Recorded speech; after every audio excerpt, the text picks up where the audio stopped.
Okay, so it's day 3 of your programming. We are on our first leg day. Another little thing we're throwing in, we're doing your first high intensity workout at the end of your session today. So we got an action-packed session. Let's just get to work. Also, one more thing. If you guys are like benefiting from these programming or you're following along with me day by day, please comment. I want to see where you guys are from, and I want to create like kind of a community of people that we're getting in shape together, and we're just working towards a healthy version of ourselves. So let's do this workout. Okay, because today's leg day, we're going to warm up the legs on the elliptical. So we're going to get a quick start, whatever elliptical or arc trainer you're on. And you're going to want to set the resistance to 50. If you don't set the resistance to 50, you're just going to fly and you're really not going to get your legs warmed up. Once you get that resistance up to 50, you got to hit your normal warm up about 10 to 15 minutes. Let's go.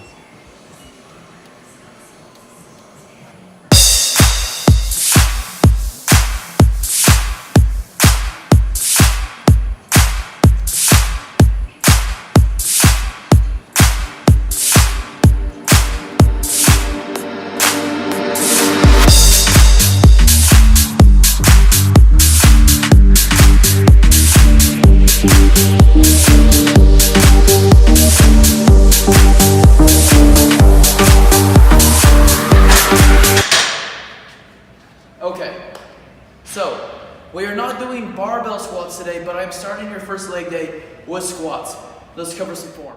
So the key to legs, I would say that the most functional, best exercise you can do is squats. There's so many variations. You have sumo squats, barbell squats, front squats, split squats. So getting your guys' squat form correct at the very beginning is very important to me. So we're just going to start off with 3 sets of 15 of air squats. Now, I want your feet they're about shoulder width apart, maybe slightly wider than shoulder width apart. And understand that you guys may not be able to go quite as low as your hips may be tight, but the more you squat and the more you stretch, the deeper you'll be able to get into the squat. So step 1, let's put our arms out just strictly for balance reasons here. Now, we want to keep your weight in your heels. I'm sure you've heard that term before, maybe you don't know what it means, but I'll show you. So typically when clients do their first squat with me, they come down and then they fall forward. It's pretty normal. They're up on their toes. It's just your body's trying to protect you. You don't want to fall backwards. But for a good squat form to save your lower back from hurting, you have got to learn to keep your weight into your heels. And a little tip I like to do with my clients is I tell them to curl their toes up. Okay, as you see, I walk up and I'm getting my feet about shoulder width apart. I curl my toes up as I enter into my squat. This is forcing me to keep all my weight in my heels. It's impossible to come up on my toes. So they're not, drastically curled up. My toes are just barely off that floor. Now watch, I set my toes down and my squat form stays the exact same. But to practice this, you really do need to start squatting with your toes curled up at the very beginning. Okay, so we're hitting some straight leg deadlifts here. You can go barbell, you can do kettlebell swing. Just to start you guys off, we are working with dumbbells for a straight leg deadlift. Okay, when I do my straight leg deadlifts, I want you to notice my form here.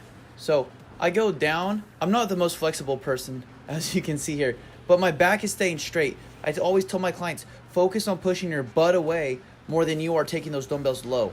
So push your butt out and your back should go down, but stay straight. We don't want to curve. Okay. Now, I just showed you guys a couple good form reps. Now I'm going to show you guys what I do not want you doing. Okay, do you see how I'm able to get lower? But my back is arching so bad. As you get stronger and move up in weight, this can severely hurt your back. And at this point, you're not even working your hamstrings really. Not like you're supposed to. Okay, so this is the first machine I've had you guys use on the program. We're hitting a leg press. If you'll notice, my feet are more towards the bottom of that leg press. So do not put your feet too high. I would say a good starting weight for you guys is around 110. If you're a male, you can probably start with 150 and work up from there. Notice how I have a full range of motion. You do not want to half rep this. I see that all the time. People will load up the weight with as much weight as they can do and move like half an inch. Focus more on a good range of motion and keeping that tightness into the legs. Okay, now it's time for your high intensity that I was talking about for leg day. But before I go into the high intensity workout itself, I need to teach you the form of a kettlebell swing. So right now I have a 10-pound kettlebell. I think that is a good starting weight for anyone. So you have your kettlebell. Now a kettlebell swing is not this super deep squat. It's just a a slight squat, and the kettlebell's gonna come between my legs, and as I stand up, I'm gonna like push forward with my hips and bring the kettlebell up. It should be a very natural movement for you. If it feels weird or if it's extremely difficult, you're doing it wrong. So like for instance, I've seen clients do this, where they go exact opposite. So as they squat, they lift up. That's not what we're doing. We're using our momentum to propel this kettlebell up. Because as you get stronger, you're gonna go 20 pound, 30 pound, 40 pound, 50 pound. Your kettlebell weight should go up. So squat, and I'm up, 1. I'm not taking this too high. It's just about my face level. 3, 4, 5, 6. Okay. That's just your basic form on kettlebell. If you need more practice, there are great videos on YouTube that go into more detail, but I think that should be sufficient. Here's your workout. Remember on yesterday's workout for your core, I had you do the side tosses. So what we're gonna hit here is we're going into 10 per side, every side toss, flip, other side. Then you're doing 5 wall shots. And on a wall shot, you're just gonna hold this ball, you're gonna squat a little bit, you're gonna throw it. 5 of those, and then 10 kettlebell swings. Your goal is to go through 2 full rounds as fast as possible. Let's do it.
Nice work. Your heart rate should be up. That's it. That's a wrap for day 3.